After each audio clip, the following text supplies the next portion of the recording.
Hi guys, we are today going to make some chicken parmigiana. Some people know them as a palmy, some people know as a parma, depends which state of Australia you come from, but it's Italian chicken parmigiana. So first of all, I make my own sauce, so I reckon a good sauce with your parmigiana is the way to go. Most of that jarred stuff's crap and it's just so easy to make. I just use a bit of tomato paste. I'm going to make enough here for, I'll be able to do a pasta with what's left, so I'll make a bigger batch. So just one small tub of the tomato paste in there, and then passata. So it's got a bit of passata, any sort of brand, better quality ones obviously better, but I don't know, tomato's tomato. Some of that passata in there.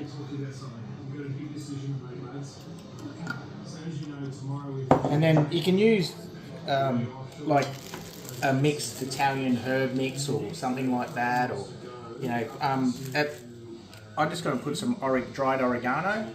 I've got some thyme, I've got some sage, and that's going to do me for today, I think. You can put a bit of basil in there, you can put some parsley in there, Italian parsley, stuff like that, but yeah, any sort of mixed Italian herbs or something similar. So put just a dash of thyme, a little bit of sage. This is one I really like, this sauce. It just turns out so good. And everyone that I know that have tried this dish this way has said, wow, you know, it makes a big difference when you make your own sauce rather than, yeah, just a crappy jarred sauce. So, a bit of oregano. Don't forget some salt and pepper. Chuck a fair bit of pepper in there because tomato and pepper, something about it. Yeah. Bit of sea salt.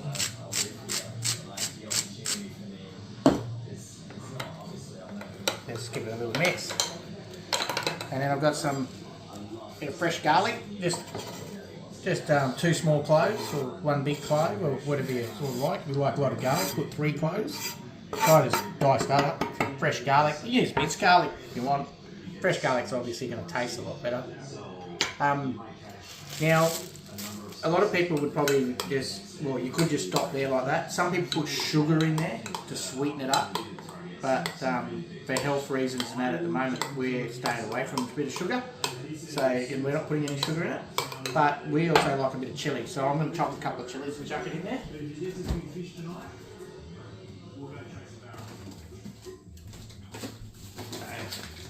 So these little bad boys, they're not real hot, it's medium.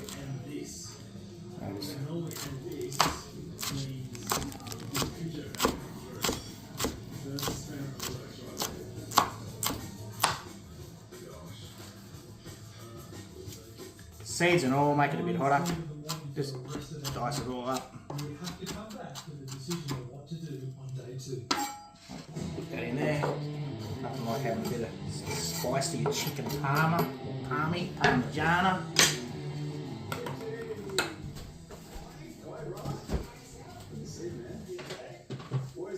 Something been loving lately. We were up out in the middle of the bush doing some camping, and on the way home we found this little roadside store, like fruit and veg store, and they had some like homemade produce there, and they had this beautiful Reaper chili sauce, and on top is very hot Reaper chili sauce.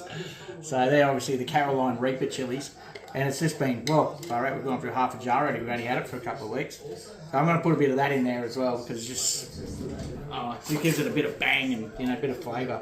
But, you know, a teaspoon of that in there is going to be, yeah, that's going to bring the heat up a bit. But, you know, in a dish like this, you're not going to really notice the heat that much. It's only a thin layer of the sauce you end up putting on your schnitzel with the ham. So that's basically it. Done. Sauce is done, ready. Put it aside. I'll clean this up in a minute. So over here, I've got a couple of schnitzels. Our butcher does chicken breast schnitzels and has them crumbed for you, fresh. So I like to grab them from him because he does a really good job of them. And So you can make them yourself. You just get a chicken breast, butterfly it, beat it up, and then crumb it. Basically, all it is. You can see they're nice and, you know, size one. So I just got some oil on medium heat in a pan. So the idea, a lot of people, you know, just chuck it in the oven. They don't do this, or they just do this and then chuck it under the grill to melt the cheese on it. But we'll get to that, what we're going to do later. But the best way I find it is just to pan sear the schnitzel, but not cook it right through, but just pan sear the schnitzel just to get all the crumbs all nice and golden. In a pan, medium heat. So I just cook them like that for like probably maybe 4 minutes aside on the half heat at the moment. So yeah, just nothing too hot. Might turn up a little bit. Now you preheat the oven to about 180, because once these have been pan seared, then we'll put the sauce and the ham and all the cheese on it, and then we'll put it on an oven tray and then put them in the oven to finish off. And that's where the schnitzel will finish cooking in the oven, and that's when the schnitzel will actually, like, the chicken will expand a bit and be much juicier than, you know, it won't be overcooked in that. So anyway, I'll see you at stage 2.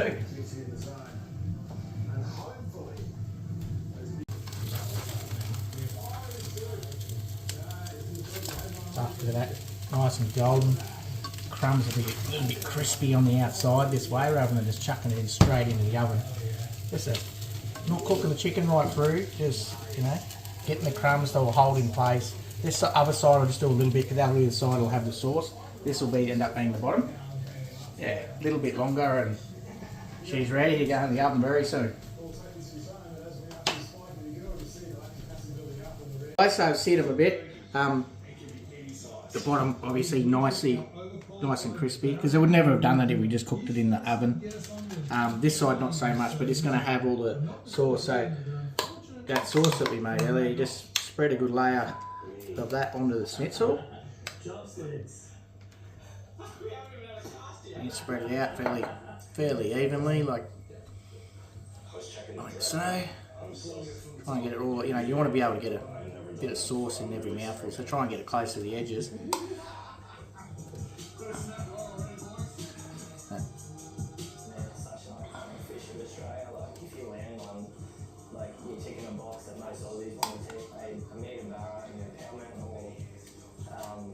So the amount I made, we probably do 4, maybe 3 big schnitzels, the amount of sauce I made.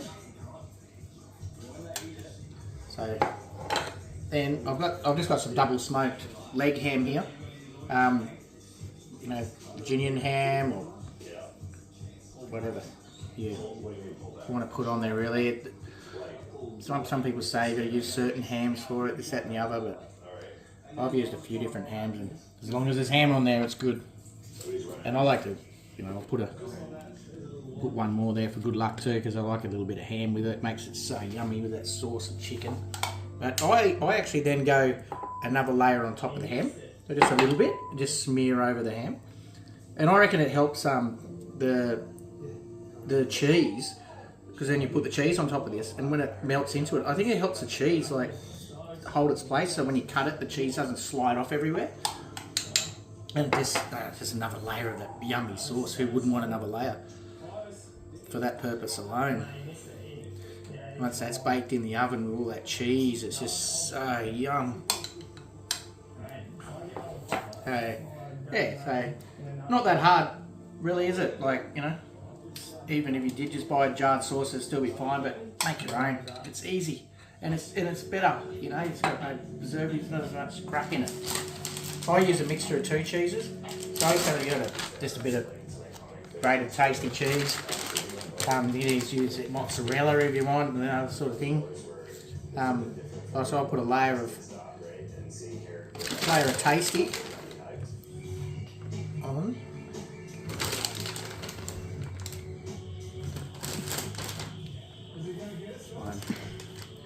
Oh, so I just oiled up the tray too. Don't forget to put oil up the tray, because that way you won't lose all those yummy crispy bits if it sticks to the pan later. You don't want to lose the bottom of your schnitzel, because that's awesome, that crunch off those crumbs on the bottom. Really adds to the bite. Some people, sliced cheese, put sliced cheese over it if you want, not grated. Different types of cheese, it doesn't really matter really. I just like doing it with like this with the grated pasty, and then I'll put the parmesan, fresh parmesan cheese, freshly grated parmesan cheese. Well, it's not, I can't say it's freshly grated because I've got the lazy packet, but yeah. But it's not the dried stuff that you get in the tin, you know, or the jar. And then you put that over the top of the cheese. Good layer of that, because it gives it nice richness, this stuff, when it's melted, and it's yum. Put a couple of little bits more of this on top.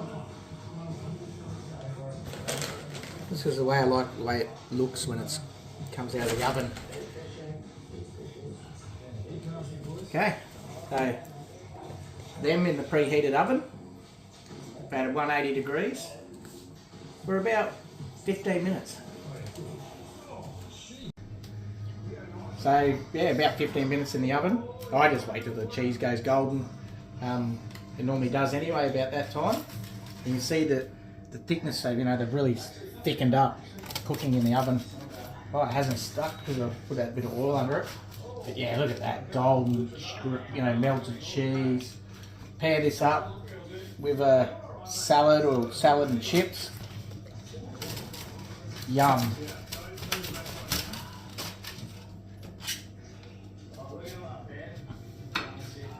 Oh, bon appetit.